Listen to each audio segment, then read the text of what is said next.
Donc, au niveau déontologique, je pense que toute personne a le droit d'aller voir un astrologue pour savoir si elle relève de l'astrologie.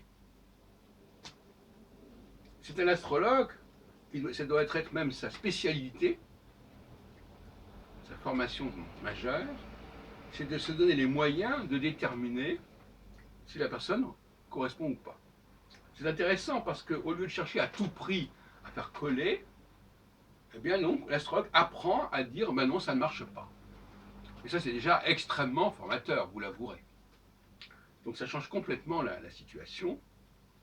Et bien entendu, la consultation doit être payée, comme quand on allait voir un médecin pour savoir si on a ceci ou cela. Ben oui, voilà, ben vous n'avez pas, ça ne colle pas, vous ne rentrez pas dans le système. Bon, cela dit, il est évident que plus la personne est jeune, moins le diagnostic peut être étayé. Donc, recevoir quelqu'un qui a une vingtaine d'années, c'est pas forcément la meilleure situation pour déterminer si la personne relève ou non de l'astrologie. Pour toutes sortes de raisons. Mais globalement, c'est ça. Cela dit, il peut y avoir des exceptions.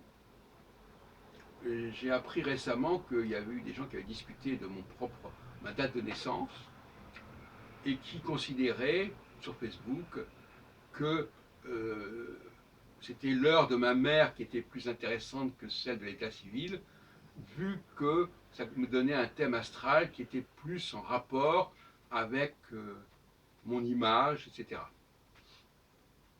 Et de là à penser que peut-être ce thème astral, qui à mon avis était faux, mais que j'ai accepté pendant très longtemps, trop longtemps, était faux parce qu'il ne correspondait pas à l'état civil, qu'il était simplement ma mère qui disait que, etc. Parce que moi, j'avais connu mon heure de naissance déjà quand j'avais, je sais pas, 8-9 ans. Bon, donc je répétais ça indéfiniment. Et quand j'ai commencé à faire l'astrologie, je suis basé sur cette tradition familiale, sans prendre connaissance de l'état civil. Donc, les gens discutent actuellement de cela. C'est intéressant parce que ça tombe justement ça concerne justement le problème de l'ascendant. Et comme je travaille actuellement sur l'astrologie liée à l'ascendant, c'est évidemment un critère. Et ça permettrait éventuellement, dans certains nombre de cas, de corriger l'heure de naissance. C'est un exercice un peu périlleux, mais dans le travail de l'astrologue que je viens signaler tout à l'heure, peut-être que la question de l'heure de naissance peut se poser, parce que ce n'est pas une chose qui est absolument certaine, l'heure de naissance. C'est pour ça d'ailleurs qu'il y a des gens qui n'en tiennent pas trop compte, alors que c'est un phénomène fondamental. C'est ça le paradoxe, c'est là qu'il y a une vulnérabilité de l'astrologie, c'est qu'elle dépend de l'heure de naissance, en tout cas selon moi.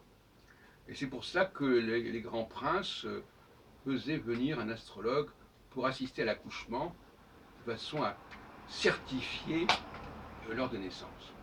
Et je pense que d'une certaine manière, c'est ce qu'il faudrait faire. On devrait appeler les astrologues lors de l'accouchement.